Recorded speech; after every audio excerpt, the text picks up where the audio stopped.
যা তুই বের হয়ে যা এখান থেকে। মা মা মা মা আপনি আমারে মাফ করে দেন না মা। মা মা মা আপনি আপনার ছেলেরে বুঝেন না মা। আমি এরকম ভুল আর করবো না, আপনি আমার মাফ করে দেন মা। আজকের পর থেকে আপনি যা করবেন আমি সব শুনুম মা। মা আমি যদি আপনার নিজের মায়া হইতাম তাহলে তো মাফ করে দিতেন না। আপনার ছেলের একটাবার বুঝেন না মা। মা সালাম আমারে ভুল বুঝাইয়া সব টাকা পয়সা নিয়ে গেছে মা। আমার মাথা ঠিক ছিল না মা। মা আপনি আপনার পোলারে বুঝেন না মা। আমি পাগল হয়ে যাবো, আমি কোথাও যাইতে পারি না মা। মা আমার ভুল হয়ে গেছে মা।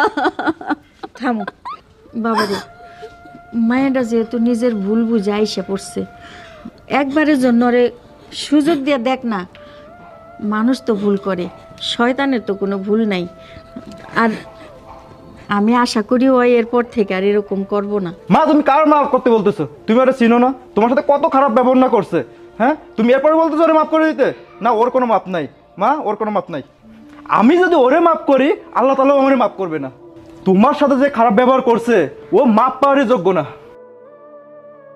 দোহাই লাগে মা, তুমি ওরে মাফ করার কথা বললো না, তুমি ওরে এই বাড়ি থেকে বেরিয়ে যেতে বলো।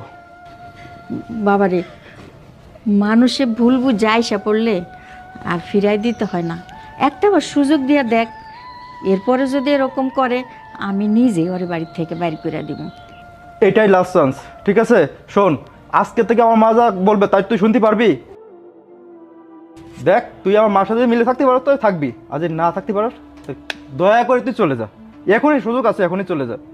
না, আমি মার সব কথাই শুনুমো। আমি আর কখনো এরকম ভুল করব না। বাবারে, তুই বৌমারে নিয়ে ঘরে যা, আমি একটু রান্ধনের ব্যবস্থা করি। মা আমি রান্না করি, আজকে থেকে এই সংসারের সব কাজকর্ম আমি করুম, আপনি বসে থাকবেন। চলো মা।